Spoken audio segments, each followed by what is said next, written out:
We have Lisa Lanier on the line. And, I mean, this is snowballed. At first, it was just going to be, okay, we'll talk chess. Then it was like, okay, let's talk fire. And then it's like, okay, let's talk Hinckley, too. Next thing you know, you got a full docket. Yeah. So, and I know this goes against the grain, Kelly, especially your grain, but essentially we've just trashed this segment. Moved everything aside for Lisa. Yeah, we did. I know it does go against my grain, because this is where I was going to talk about that Mormon The sex workaround. The Mormon... The Mormon reach around, if you will. That's what they'll call it in the papers. Lisa can't hear this, can she? No, she can't hear this. She's a nice lady. I don't want to have... She is a nice lady, and she's going to comment on all of these stories. And the one that, to me, is the most fascinating is the chess story, because I'm completely on one side of it. Lisa Lanier joins us now. She's our official attorney of this program. Now, every Friday at this time, we have her on for Lawyer Up. This is a special edition of Lawyer Up. Hello, Lisa. How are you? I'm fantastic. I hope you guys are. Doing very well. Thank you. You didn't hear that part about the Mormon reach around, did you? We don't. Yeah, the Mormon reach around. No, I didn't hear that. Okay, good. Thank That's God. good. That's coming up. Could have been embarrassing. Could have been. You have to be acrobatic to do it. Now, Chris Demm just told us this story of the show is called The Queen's Gambit, and I loved it. Phenomenal show. It's about a chess prodigy who, when she's very young, is in like a home for girls and learns how to play chess and is just, for whatever reason, phenomenal. Grows up, winds up going to Russia to compete in this amazing chess tournament set starting in the 50s. I think it ends in the 70s. Has her issues. Has issues. Drugs. Okay. Nonetheless, she's a terrific actress. She is. Smoking hot nerd. I thought you were talking about Lisa. Sorry, Lisa. I'm sorry, Lisa. Oh, it's all right. I'm sorry. I appreciate the compliment. Yes. Oh, Our smoking hot nerd is on the line. she's a redhead. She's got that bowl haircut. She does. And, she dresses very homely. Yeah, not Lisa. No, not Lisa. Not Lisa. No, okay, wait a minute. Yeah. No. I'm It's a getting chess mixed lady. up here now. Hang on. All right, here's what happened. In the final show, she's playing a great grand champion of chess. And the Is it a male or female? Male. And the commentators are saying no female player is even close to the character except for, and the name is Nona Gaprindashvili. Nona Gaprindashvili, but she's only played only female champion. She's never faced men. Now this woman, Nona, whatever, Nona. is a real person. She's still alive. She's still alive, and she's like, wait a minute, I played men. So she's ready to sue Netflix over this for $5 million. Here's my take on it, Lisa. Let me use a different movie example, okay? I watched the movie Fever Pitch, okay? It's about Boston Red Sox baseball. That is gross. Fallon? Yes. And Barrymore? With Fallon and Barrymore. Yes, I watched that. Yes. You watched it. I watched that. Great movie, Fever Pitch. All right, it's about the Red Sox overcoming and finally winning the World Series, okay? And that is a true story. Almost everything about the movie is true. There is one game that is mentioned where the Red Sox are down to the Yankees 8-0 in the bottom of the ninth, and they come back and win the game. That's not a true story. That did not happen in that season. That did not happen. I know it for sure. To me, the Yankees could say, we're suing you for $5 million because that didn't happen. That's not a real game. This is the same thing to me. I think even if they're wrong, even if she did play men, they win. Netflix wins. What do you say, Lisa? Well, it's very unusual in one of these situations where these people are taking they're fictionalizing real events and real people. Right. It's unusual for them to make a false statement about someone and use their real name like they do in this situation. It's very unusual, and it could be considered defamation, and that's what this lady is saying. She's saying, you're defaming me, you're harming my reputation. I've worked my whole life, to be this famous and paid for it, famous chess player. And so she just wants that line corrected or removed. And she is asking for damages as well. So she does have a shot at it. I was just reading about this story earlier, and they said basically that it is the creators of it said, look, this is just historic. This is our license, our creative license to do this. But I don't really think that's true when they're making a statement and they're claiming that it's, based on real facts. And then they're making a very false statement about her that's very harmful to her, then they can be held responsible for that. Now, I don't know that it would, at her point in her career where she's now older, I don't know that she can show the financial harm that she's after, but I think they ought to change it. They ought to take it down or correct it. Man, I hope Megan is zooming the camera in on Kelly's puss. I wonder if the other champions that she played were actual People could have been. Oh, in the show, in the show, because they're big old Russian names. How deep do they go into to real people that were great champions? If they were, all these people or their descendants have the claim because she's not real. Well, it won't end there then. No, I mean, if he didn't make that move, Knights 3 to whatever. Well, and this is not a true story, so she's not a real person. So she never played them. She never played these great chess champions. Right. I never considered them being real people. Yeah. I mean, I suppose it's possible because they did mention a real person here. I hate to say it, Lisa. I really think you're wrong on this. I feel like our law nerd. I think. Well, it's international to an extent, and we know Lisa's record. Well, we do. Yeah, not good with the international. Right. It's rare, but two great legal minds can disagree. Yes. That's right. why there's 9 Supreme Court justices. Right. I give you F. Lee Bailey and Marcia Clark. I am going to write a scathing dissent on this one. I mean, and Kelly, we're going to disagree on the blonde too. Just you wait. Wait a minute now. All right. The other blonde? The other blonde. Spoiler alert. Wait a minute now. There's another blonde. This old sexy nerd out in California. The hiker. She calls herself, by the way, the shaman. Right. That's her job. Okay. She's in California hiking, ready to go to Canada. But It's a long walk. Long walk. She's got to cross a lot of California and Oregon and Washington. But nonetheless, she needs some water, and she found a puddle of what she believed to be bear urine laying in the middle of her, wherever she's walking, hiking. And so she's not crazy. She's not going to drink bear urine until she heats it. You got to boil the piss out of it. That's right. Literally. Okay. So she's, as many of us have done, boiling bear urine in the middle of a California forest. And when she lights it up, the fire gets away from her. It catches fire, and now she's in a wildfire. And I believe she did call 911. At least others did. She was rescued from the fire. Yeah, I thought she did. But now they're throwing the book at her because she started this fire. Of course, California wildfires are out of control. We've all heard about that for years. years. The laws are a lot different there, I think. Well, and we mentioned this recently. I felt for her because I know it's so unintentional. She's trying to do the best she can to camp or hike or whatever. So I feel like that the punishment is more than it should be. Because they're really throwing the book at her. Did you make this? Did you reach this conclusion, Kelly, after seeing her slightly tousled blonde hair in her mugshot? Yes, I did. The 30-year-old He did. I have. She's an attractive woman. Nah, she crazy. But she may be. Yeah, she's on the hot crazy scale. Oh yeah, but her eyes scream crazy. Crazy's not always bad. Well, she is boiling bear urine. Yeah. The boiling bear urine was a clue too, right? Do you think she's going to go away for a long time because of this? Because to me, it's so unintentional. See, when they say that people shouldn't be in prison, she has no malice here. She didn't go set fire to a forest hoping to burn it down and kill people. She made a mistake. I agree she has to pay for it, of course, but how bad should the punishment be? What do you think, Lisa? Yeah, they're going to throw the book at her. It is a very serious felony to start a fire in one of these very arid places like this.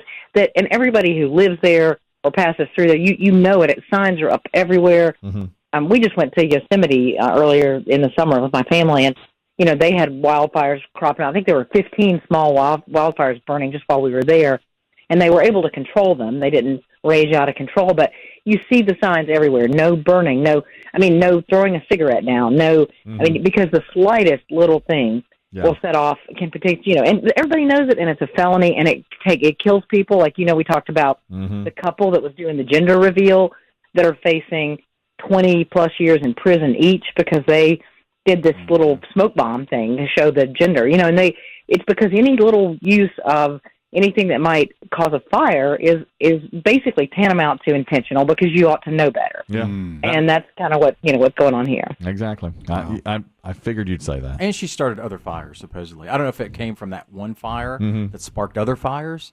I think so. The authorities believe she may have started other fires. Well, but not... Was she boiling more bear urine? The level was really high. They were already under a really high threat level. It was a state of emergency. It was so significant. And when that happens, you can't even claim ignorance because they put up signs everywhere. Well, apparently she was deer urine in the second. Oh, deer urine. And by the way, she was really high. She had marijuana with her. She had this CO2 there you cartridges, go. so she's doing more than that. I don't know CO2 cartridges. Yet. Yet. Lisa, have you ever had an edible? Just out of curiosity. No, Just out of I curiosity. have not. Why do you think she goes to Yosemite? Yeah. Makes it a lot better. And finally, and this came up, 2 segments ago, John Hinckley Jr. has been let out of facilities now. He is on his own, the man who shot President Reagan 40 years ago. He's actually been out since 2016 and had weekend furloughs many years before that. But his mother has died, and she was his caregiver. And now they're saying, okay, you can live on your own. You do have to check in with doctors occasionally. They oversee his medication. To me, it was just like, how can somebody who shot the president and came within an inch of killing the president and really destroyed the life of James Brady and shot some other people so publicly, how could he ever spend another day of his life outside of prison? And then we had a call from Rosebud who said, shouldn't the law be the same for everybody? So if I shot 3 random people, it would be the same as shooting the president and his aides. What are your thoughts on all this? Well, he was found not guilty by reason of insanity, and when that happens, and the law was very clear, he's entitled to be released when he is no longer insane, essentially. Mm-hmm. And they basically said that he has been cured, essentially, in complete remission from his mental illness for years, for decades. I mean, he's been, he's been a model patient. And in these situations, it's different than being in prison. He was in a mental health hospital. He's been, like you said, for 5 years, he's been living outside of the facility. He's been working at the local mall. He has a YouTube channel where he writes poetry and music and sings. And he basically just has been living life. Like you said, he lived with his mother till she died. So the Department of Justice was given until June to give a reason to oppose this, and they really didn't have one. I mean, under the law, they're following the law here, and it's different than someone who goes out and kills someone, and you're not insane, and you can't avail yourself of that defense. It was a defense to the charge of murder, and he was able to successfully utilize that. And I believe he really was crazy, and he has been now treated and medicated for all these years, and he's 66 years old, and they just said there's basically very, very low threat level here. Although the Reagan Institute does oppose it. Well, yeah. I mean, I would, if that was my father, if Ronald Reagan was my father, or James Brady was my father, I would be really upset with this. But Lisa's correct. The fact that he was never convicted he's not guilty. is a huge what a win. factor in his favor. What a win for the lawyers back in... Isn't that when they started changing laws around the country, Lisa? Yeah.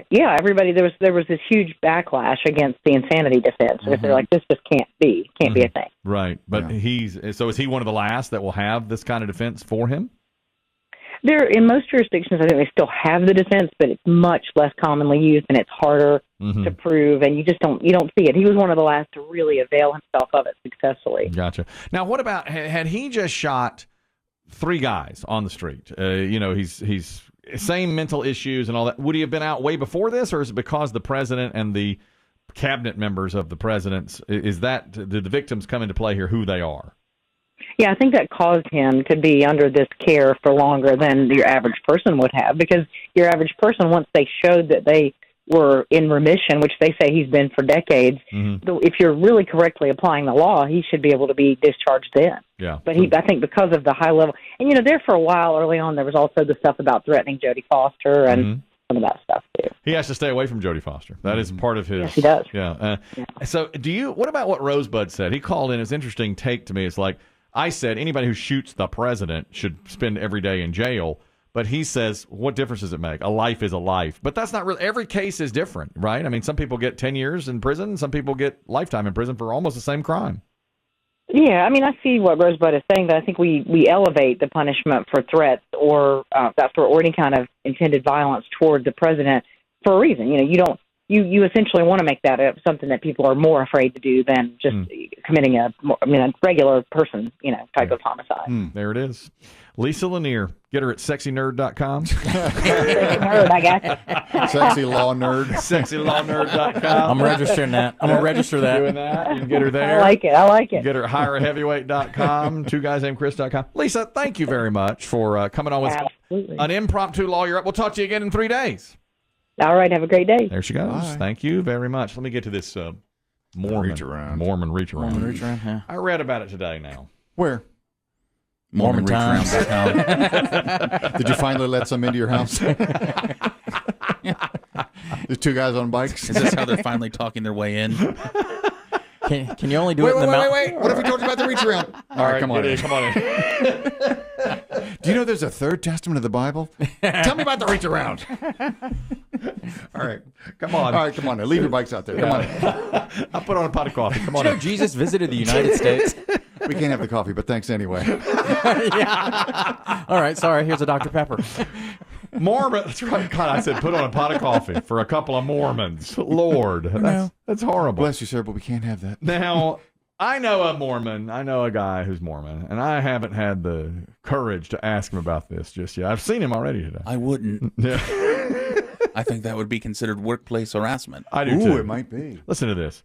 This is true. Now, a woman who goes to college at BYU TikToked this last week. That's the epicenter of Mormon education. That's right. And Mormons are not supposed to have sex before marriage. In fact, as Christian said, there's a lot of like over the clothes rules and that kind of stuff. Okay. I heard some things about Mitt Romney and what he wore underneath his suit that just curl your hair, like some sort of like diaper. Well, they have a lot of, I mean, if you're very devout, there's special undergarments. exactly. Special undergarb garb they wear. Exactly. Well, she says that she has just learned about something called soaking, which is what college students do. And what that is, and 24 million people have tagged onto her on TikTok and said, yeah, I have friends that do this. And some people are saying, no, this is made up. This is, I've heard of this forever, but it's not really true. Soaking. Mormons get together, start the sexual process, okay? The man, I'll try to be delicate. Penetrates. Inserts. And that's it. No thrusting, no moving, no gyrating, soaking. They sit together and no climax for either. They just stay together like that for a while and then get up off of each other. Now, what good does that do? You know what I mean? What's the point, really? Don't know the answer. I mean, come on. That happened to me once in a hot tub. That's literal soaking. I suppose the only... I've never been to that part of the world. I would imagine with that altitude, it's nice and cool to chill down your gigantic blue balls. Yeah, I guess for the gentleman. Brianna O'Neill says, I went to BYU. This is absolutely a thing. It's hush-hush, but everybody knows about it. Everybody knows it goes on. And you would never say in public that you've done it, but you tell close friends, I was soaking with my girlfriend. I mean, she literally says this, that you soak. And that's what you do. You okay? Insert and stay. And stay. And freeze. That's exactly right. And then nobody move. Now, somebody else. This thing could go off at any time. That's right. Now, somebody else TikToked on top of that, tagged onto it, that if you have a friend, they can move the bed for you. But I believe that's a lie. No, you don't jump up and down. Like jump your up roommate? and down. I said, yeah, your roommate can come in and start jumping up and down on the bed, but you're not allowed. You can't do that. No. But no hip gyrations? No hip gyrations. None. You cannot hit. But if somebody wants to jump up and down on the bed for you, that's allowed, according to the. About a waterbed. I don't believe that's now. See? You can't do that. And then another guy says, soaking makes its rounds every now and again. People are shocked and fall over. I've never known a single person who's actually done it. But other people said, I've done it. You know, on this woman's TikTok. Yeah. You know, just on. How does she know about it? She heard about it, or has she goes to school there. She said she's just heard about it. She has not done it, she says. Mo, you're talking about this Mormon reach around. Go ahead. It's not the reach around, but hey, P1, Alabama. Oh, thank you. And so when I lived in Greensboro, I got 6 pairs of Mormon panties accidentally delivered to my house. So they are the temple undergarment, and I thought somebody was pranking me because I also have a fascination with the Mormons. And I was like, yo, who sent me these panties? Who is doing this? But you have to have, like, a number. You have to have, like, a member number that you have to put into something at, like, the temple.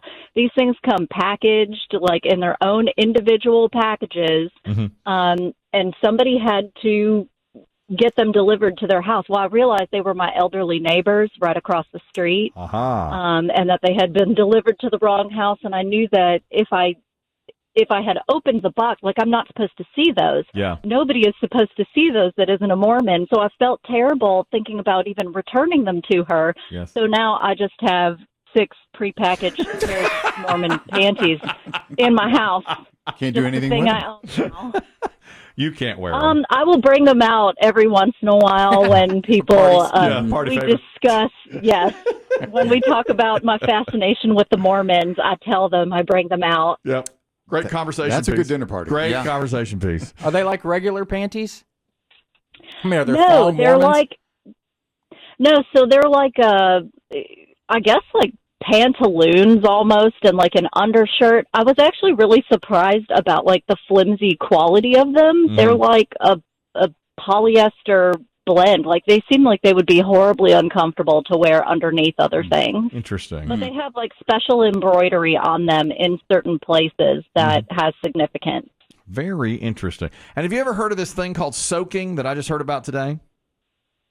No, but now, of course, I'm going to go look it up. You should. There's articles all about it now because of this one girl, a college student, who tweeted about it, saying soaking. Thank you very much, Mo. That was fascinating.